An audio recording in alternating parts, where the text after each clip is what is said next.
বাবলি রান্নাঘরে তোমাদের অনেক অনেক স্বাগত জানাই। আশা করি তোমরা অনেক ভালো আছো, সুস্থ আছো, আমিও ভালো আছি। তো আজকে আর একটা রেসিপি শেয়ার করব।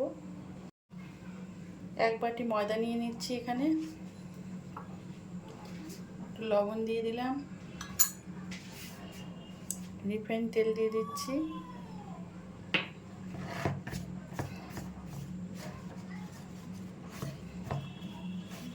এটাকে ভালো করে একটু মেখে নেব, মিশিয়ে নিচ্ছি। এবারে নর্মাল জল দিয়ে এটা একটা ডো তৈরি করে নেব।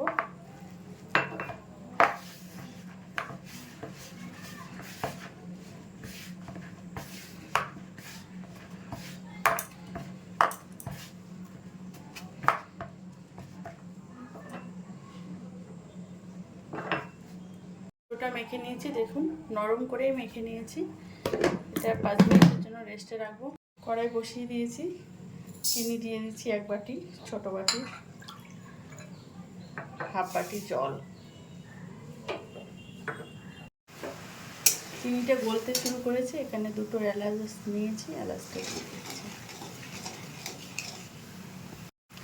চিনিটা গলে গেছে আর 5 মিনিট মতো জাল করেছি, একটু আঠালো আঠালো হয়েছে। এই অবস্থাতে নামিয়ে নেব সিরাপটা। 5 মিনিট হয়ে গেছে আর এখন ময়দাটা দিয়ে দিচ্ছি। এখানে আমি 5টা ভাগে ভাগ করে নিচ্ছি।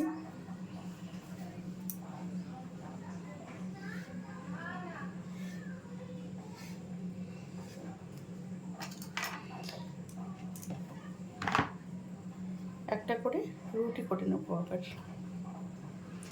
এগুলো কর্নফ্লাওয়ার নিয়েছি,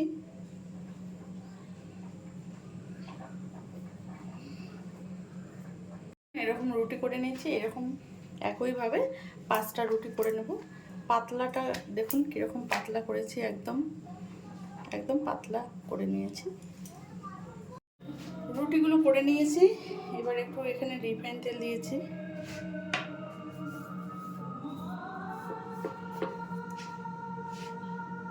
একটু কর্নফ্লোর ছিটিয়ে দিচ্ছি।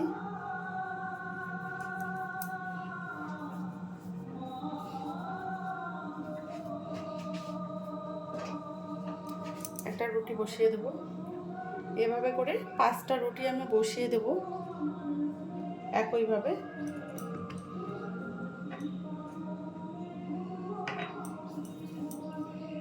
সবগুলো বসিয়ে নিয়েছি, 5টা রুটি বসিয়ে নিয়েছি। এবার মুড়ে নেব, চেপে চেপে মুড়ে নিচ্ছি।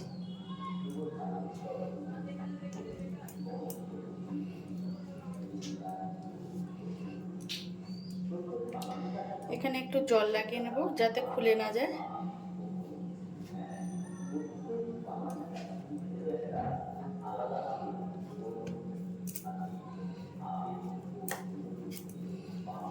দেখুন করে নিয়েছি। এবার এটাকে আমি কেটে নিচ্ছি।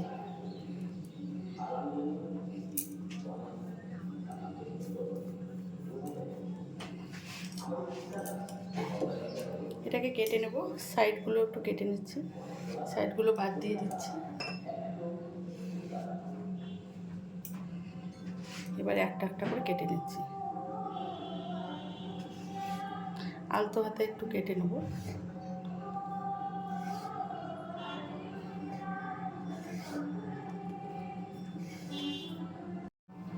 সবগুলো করে নিয়েছি, এবার একটু চেপে দিচ্ছি।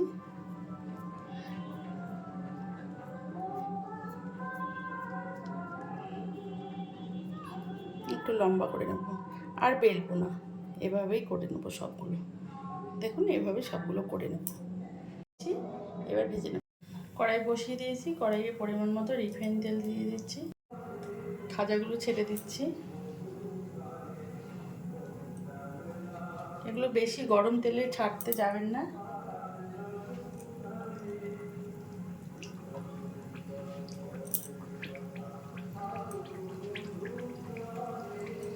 উল্টে দিচ্ছি।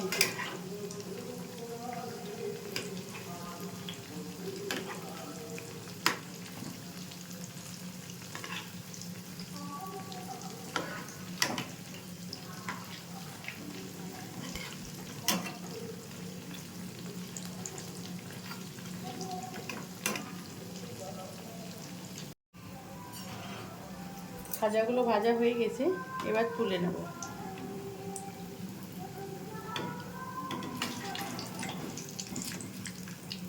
এখন কি সুন্দর খাজগুলো বোঝা যাচ্ছে। সবগুলো তুলে নিচ্ছি। বাকিগুলো দিয়ে দিচ্ছি। এগুলোকেও তুলে নিচ্ছি। এখানে সিরাপটাকে গরম করে নিয়েছি একটু, এবার ছেড়ে দিচ্ছি।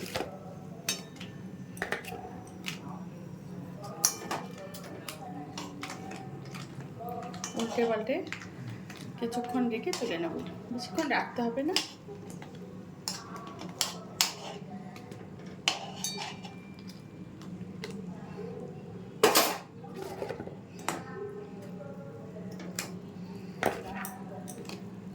দেখুন বন্ধুরা, আমি খাজাগুলো তুলে নিয়েছি শিরা থেকে, এবার সার্ভ করে দিয়েছি। তো আপনারাও একবার বাড়িতে ট্রাই করবেন, আশা করি ভালো লাগবে। খুব সহজেই করে ফেলা যায়, দোকান থেকে কিনে না এনে আপনারা বাড়িতেই তৈরি করতে পারবেন।